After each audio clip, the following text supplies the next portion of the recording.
Bonjour à tous. Aujourd'hui, un petit retour lecture manga Peanuts Rain de Yojiro Orita. Alors, on va regarder le résumé. Suichi Akaba, professeur de philosophie de la force de l'âge, est un homme comblé, apprécié de ses élèves comme de ses collègues. Il va bientôt devenir papa de son premier enfant. Pourtant, un simple baiser volé va faire basculer son quotidien idyllique et amorcer pour lui une impitoyable descente aux enfers. Il y a marqué, voilà, une appréciation, un message d'espoir qui touchera le cœur de toute personne en proie au désespoir. Ouais, enfin. Ouais, ou touchera le cœur, ou le mettra un peu plus mal, parce que c'est pas évident quand même. Alors, Peanuts Rain, c'est l'histoire, voilà, d'un professeur de philosophie. Au départ, on le voit, il est assez apprécié de ses élèves comme de ses collègues de boulot. Voilà, on le voit au début qui parle avec ses élèves. Et d'entrée, il tombe sur un élève un peu récalcitrant, qui a un peu de toupet, qui remet en question, qui lui dit voilà, mais vous, monsieur, qu'est-ce que vous savez de la vie? Vous avez passé toute votre vie sur les bancs de l'école, d'abord derrière, puis devant le pupitre. Dans ce cas, je vous demande ce que vous pouvez bien connaître de la société. Voilà, et on va suivre en fait son quotidien au départ, où il parle avec différents élèves, avec ses collègues de boulot. Puis il a l'air vraiment comblé, cet homme, au départ en tout cas. Puis tout d'un coup, il rentre chez lui. Puis les choses, c'est un peu pareil.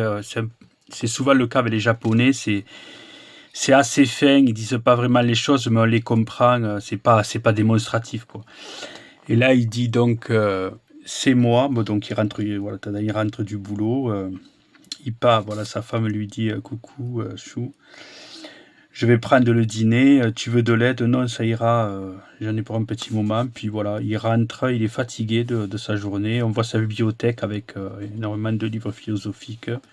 Puis il repense à la réflexion que lui a fait l'élève tout à l'heure, que connaissez-vous de la société?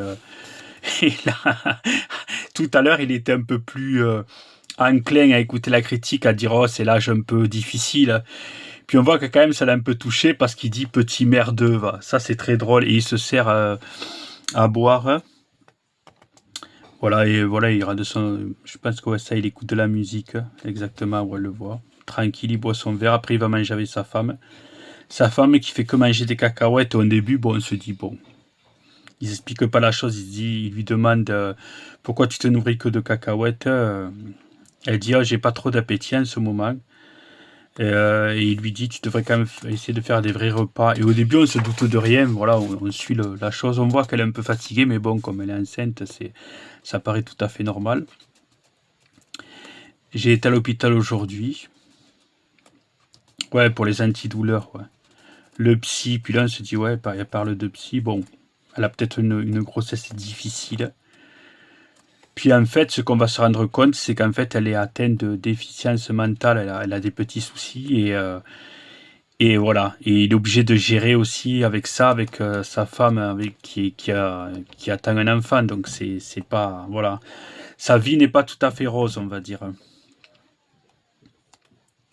Et voilà, puis après il marche, il va au travail, puis bonjour monsieur, il rencontre des élèves sur le chemin du boulot.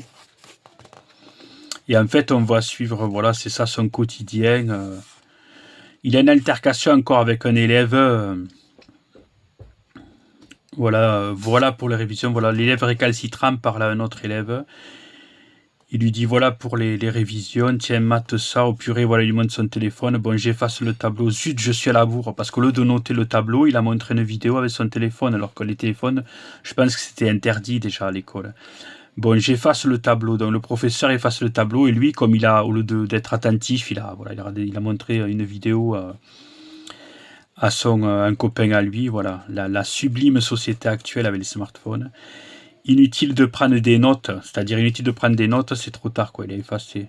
Tu pouvais pas le dire avant, déjà il tutoie, je t'entends dit, et le professeur il dit je t'entends d'ici Okuno, pardon, j'ai entendu ce que tu viens de dire, et tu me feras le plaisir de ranger ton téléphone pendant les cours. Ah, disons que, donc c'est pas encore interdit, quoi. Donne-moi ça, il lui dit.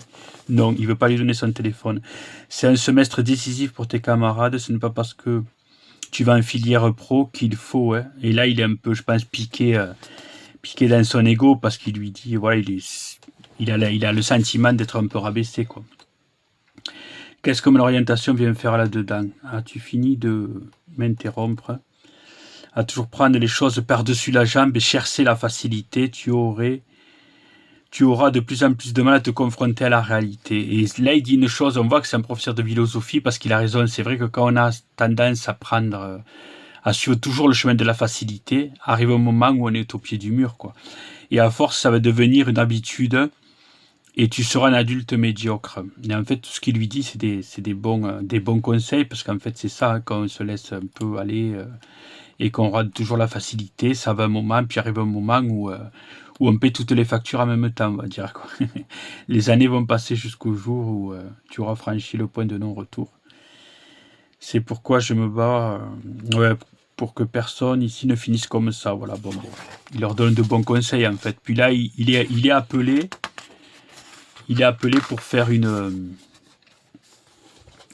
danse de théâtre, enfin voilà, avec des élèves, donc évidemment, un adulte comme moi ne devrait pas dire ça, mais faire la morale, c'est mon péché mignon. Voilà, là, il parle avec lui-même. Un verre à la main, c'est encore plus dur. Ah non, non, c'est une chanson, d'accord. Ouais.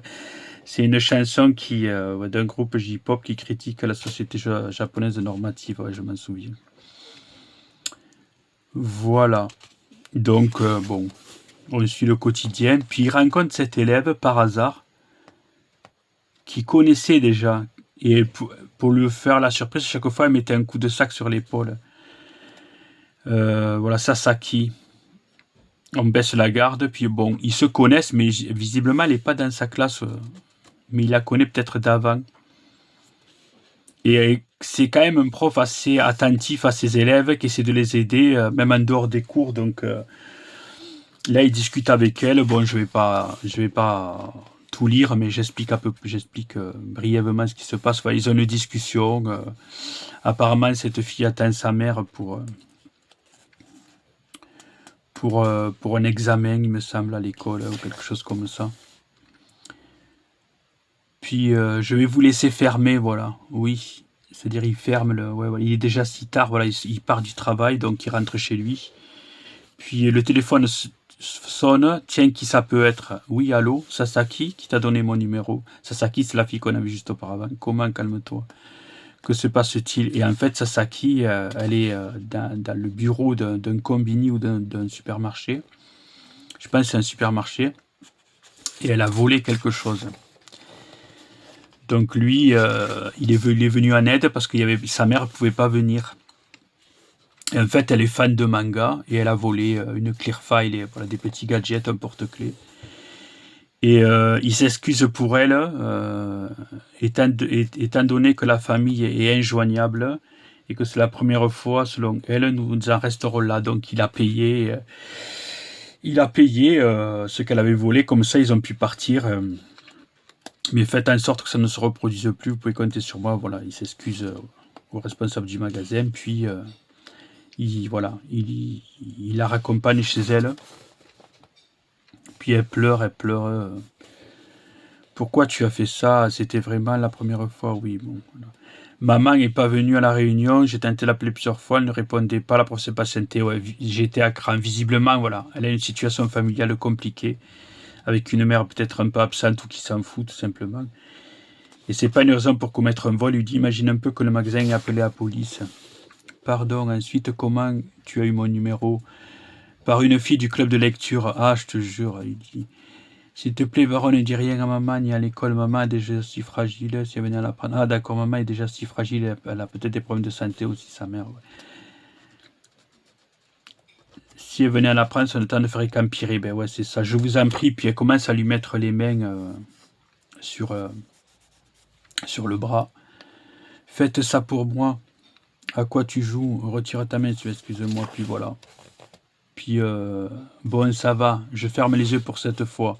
Mais si ça venait se reproduire, je serais intraitable, c'est bien compris. Je ne recommencerai plus, promis.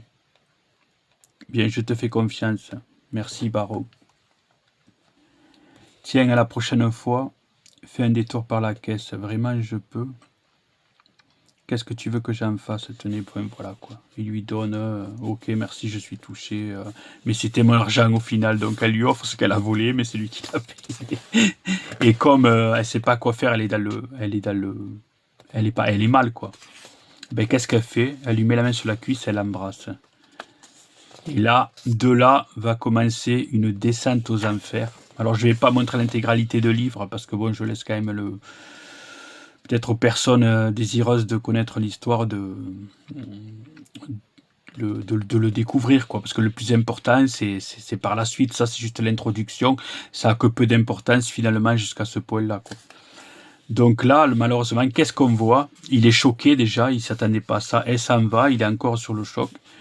Puis là il est dans sa voiture et qu'est-ce qu'on voit? Le smartphone, le smart merde, évidemment société détestable. Enfin, moi je trouve actuellement avec ça, tout le monde se filme partout, tout le monde se filme en train de faire n'importe quoi, n'importe où.